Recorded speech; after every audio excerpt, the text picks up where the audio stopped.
दुनिया की सबसे महंगी तरीन और सबसे ज्यादा आलीशान पार्टी जिसने फजूल खर्ची के सारे रिकॉर्ड तोड़ दिए थे। इस जैसी पार्टी ना ही पहले कभी की गई थी और ना ही इसके बाद किसी को भी इतनी ज्यादा महंगी पार्टी करने की हिम्मत हुई। इसमें दुनिया के बेहतरीन रेस्टोरेंट्स के मजेदार खाने, drinks, luxury 5 star accommodation, European decoration और सबसे ज्यादा इम्पोर्टेंट इस पार्टी में आने वाले गेस्ट थे।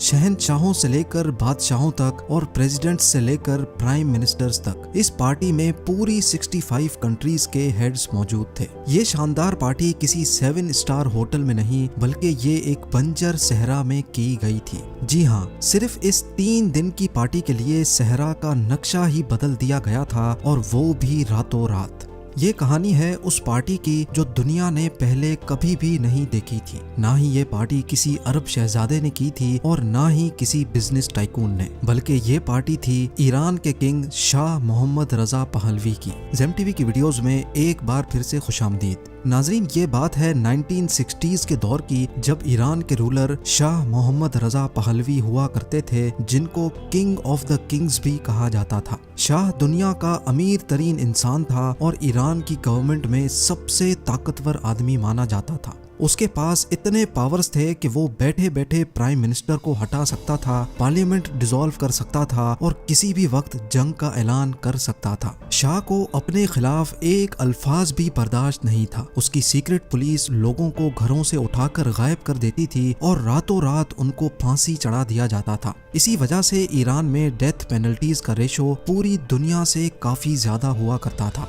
यानी जो बात भी इनकी जबान से निकलती थी वो ईरान का कानून बन जाती थी और शाह मोहम्मद अपनी ये पावर्स किसी के साथ भी शेयर नहीं करना चाहता था। अपनी सारी जिंदगी ऐशो आराम देखने वाला शाह मोहम्मद काफी ज्यादा मॉडर्न भी हुआ करता था। वो खुद तो दुनिया का अमीर तरीन इंसान था, लेकिन उसकी अपनी ही कंट्री ईरान की कंडीशन कुछ अच्छी नहीं थी। यहाँ आधी से ज्यादा आबादी के पास खाने के पैसे तक नहीं हुआ करते थे। पानी, मेडिकल और एजुकेशन का बुरा हाल हो रखा था, लेकिन किसी को भी आवाज उठाने की हिम्मत नहीं थी। ईरान में बेसिक फैसिलिटीज की हद से ज्यादा जरूरत थी, लेकिन इस सब के बावजूद भी शाह मोहम्मद पहलवी के जहन में कुछ और ही चल रहा था। शाह का प्लान था कि दुनिया भर में ईरान का अच्छा इंप्रेशन बिठाने के लिए एक आलीशान पार्टी रखी जाए, जिसमें पूरी दुनिया के शेख, सुल्तान, किंग्स, प्रेसिडेंट्स और प्राइम मिनिस्टर को दावत दी जाएगी। उसका ख्याल था कि इस पार्टी की वजह से ईरान का ग्लोबल इमेज अच्छा हो सकेगा, लेकिन शाह को इस बात का बिल्कुल भी अंदाजा नहीं था कि यही पार्टी उसको एक दिन ले डूबेगी। खैर, अब चूंकि शाह ने पैसे की नुमाइश का फैसला कर लिया था, इसी वजह से सिर्फ 3 दिन की पार्टी के लिए 1 साल पहले से तैयारियां शुरू कर दी गई।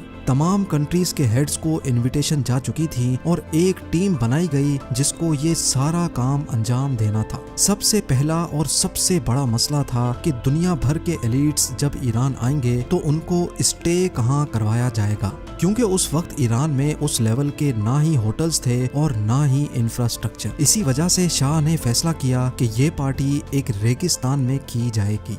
जब ये फैसला हुआ कि शाह दुनिया भर से आए एलिट्स को रेगिस्तान में रहलाएंगे, तो ये बात किसी के समझ नहीं आ रही थी, क्योंकि इस रेगिस्तान में धूल, मिट्टी, गर्मी, सांप और बिच्छू के सिवा कुछ नहीं था। ये फैसला करने के बाद शाह मोहम्मद ने जो किया उसका किसी को भी अंदाजा नहीं था। जी हाँ, सहरा के पूरे 500 एकड़ के हिस्से में सबसे पहले केमिकल डलवाकर वहाँ मौजूद सारे सांपों को पकड़कर मारा गया, जिसमें सांपों की कुछ ऐसी किस्में भी निकली थी जिनको आज से पहले कभी भी नहीं देखा गया था। उसके बाद ये फैसला किया गया कि यहाँ एक रॉयल विलेज बनाया जाएगा जिसमें प्लास्टिक टेंट्स लगाए जाएंगे। लेकिन उससे भी पहले इस बंजर रेगिस्तान में 4000 एकड़ जितनी मिट्टी डलवाई गई, क्योंकि इस रॉयल विलेज में शाह को एक फॉरेस्ट भी चाहिए था। यानी दुनिया की हिस्ट्री में डेजर्ट को फॉरेस्ट बनाने का ये पहला और अनोखा केस था।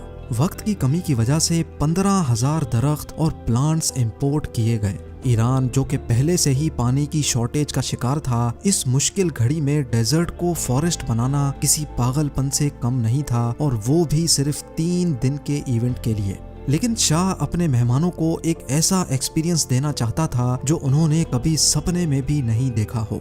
महीने भर के अंदर ये फॉरेस्ट भी तैयार हो गया और इसमें खुशबूदार फूल भी लग चुके थे, लेकिन वो फीलिंग नहीं आ रही थी जिसकी शाह को ख्वाहिश थी। उस फीलिंग को पूरा करने के लिए शाह मोहम्मद ने वो कदम उठाया जिसने एक बार फिर से दुनिया को हैरान कर दिया था। पूरे 50,000 सॉन्ग बर्ड्स और 20,000 स्पैरोज यूरोप से इंपोर्ट करके ईरान मंगाए गए, जिनको उस फॉरेस्ट के अंदर छोड़ा गया। ज्यादातर बर्ड्स इवेंट से पहले ही मर गए क्योंकि आखिर ये था तो डेजर्ट ही। इस रेगिस्तान में एलीट गेस्ट्स को रहलाने के लिए पेरिस की एक कंपनी के साथ कॉन्ट्रैक्ट किया गया, जिन्होंने यहाँ एयर कंडीशनड लग्जरी स्वीट्स बनाने का काम शुरू कर दिया। हर एक स्वीट में 2 बेडरूम, 2 बाथरूम्स, सिटिंग रूम और किचन बनाया गया और ये प्लान किया गया कि हर स्वीट के साथ 5 कुक्स और 20 सर्वेंट्स 24 घंटे मौजूद होंगे। ये लग्जरी स्वीट्स बनाने का काम पेरिस में ही किया गया था और फिर कई 100 प्लेन्स की मदद से इनको ईरान में लाकर असेंबल किया गया। टोटल 50 स्वीट्स को 160 एकड़ के एरिया में बना लिया गया और वो भी सिर्फ चंद ही महीनों में। जो जमीन सिर्फ चंद महीनों पहले गर्म रेत में उबलती थी, वहाँ अब forest, perfumed garden, golf course और एयर कंडीशनड लग्जरी स्वीट्स बना दिए गए थे, वो भी सिर्फ 3 दिन की पार्टी के लिए।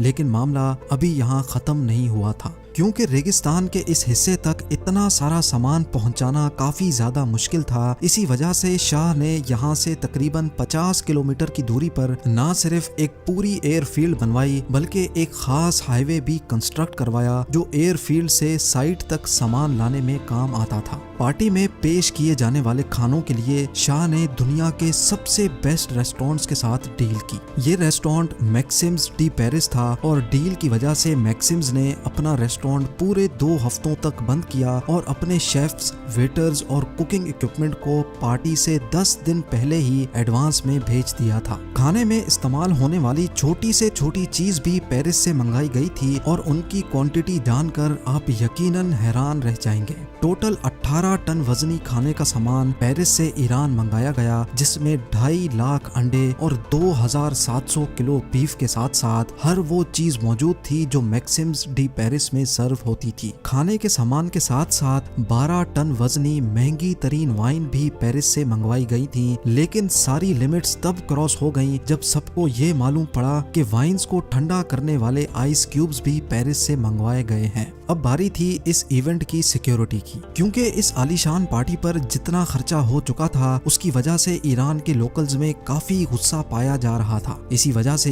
इवेंट को सिक्योर करना काफी ज्यादा जरूरी था। पार्टी पर आने वाले चंद 100 मेहमानों की सिक्योरिटी के लिए 65,000 आर्मी सोल्जर्स को डिप्लॉय किया गया, जिन्होंने हर चंद 100 मीटर्स के बाद चेक पोस्ट बना रखी थी। जो लोग इस पार्टी के खिलाफ आवाज उठा रहे थे उनको अरेस्ट करके लॉकअप कर दिया गया और पार्टी से पहले ही न सिर्फ ईरान के बॉर्डर्स बंद कर दिए गए बल्कि पूरे ईरान को लॉकडाउन कर दिया गया था। आखिरकार वो घड़ी आ चुकी थी जिसका सबको इंतजार था। ये दिन था 14 अक्टूबर 1971 का और ये पार्टी का पहला दिन था। इस पार्टी में शिरकत करने के लिए मेहमानों की आमद शुरू हो चुकी थी। स्पेशल एयरफील्ड पर एक के बाद एक एयरप्लेन लैंड करता गया। 250 बुलेट प्रूफ लिमोजीन्स के जरिए तमाम गेस्ट को रॉयल विलेज तक लाया गया। ये बुलेट प्रूफ लिमोजीन्स भी शाह ने सिर्फ इस काम के लिए ही ऑर्डर की थी। पूरी 65 कंट्रीज के हेड ऑफ स्टेट इस पार्टी में शामिल होने के लिए आ चुके थे। किसी कंट्री ने अपना प्रेसिडेंट भेजा तो किसी ने अपना प्राइम मिनिस्टर। ईरान के इस एरिया में जहां सिर्फ बिच्छू और सांपों का राज हुआ करता था, वहां अब सिर्फ प्रेसिडेंट्स, प्राइम मिनिस्टर्स, शेख, किंग्स और क्वींस मौजूद थे। शाह मोहम्मद ने तमाम मेहमानों का भरपूर इस्तकबाल किया और उनके लिए पूरे 3 दिन तक back to back dinners, lunch और एंटरटेनमेंट का खूब बंदोबस्त किया गया।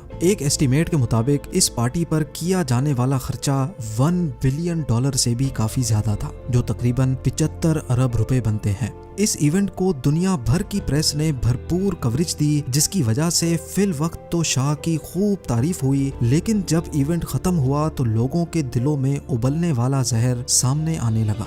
ईरान के लोकल्स जो बेसिक फैसिलिटीज को भी तरस रहे थे, उन्होंने जब अपने बादशाह को अरबों डॉलर हवा में उड़ाते देखा तो उनसे रहा नहीं गया और तब ईरान में रेवोल्यूशन की एक ऐसी लहर आई जिसने 1978 में शाह मोहम्मद रजा पहलवी को हटाकर आयतुल्लाह खुमैनी को अपना सुप्रीम लीडर बना दिया। शाह मोहम्मद जो अपनी जान बचाकर इजिप्ट भाग गया था, वहां 1 साल के बाद उसकी डेथ हो गई और यूं सिर्फ एक पार्टी की वजह से पहलवी डायनेस्टी को पूरे ईरान से हाथ धोना पड़ गया। उम्मीद है जेम टीवी की ये वीडियो भी आप लोग भरपूर लाइक और शेयर करेंगे। आप लोगों के प्यार भरे कमेंट्स का बेहद शुक्रिया। मिलते हैं अगली शानदार वीडियो में।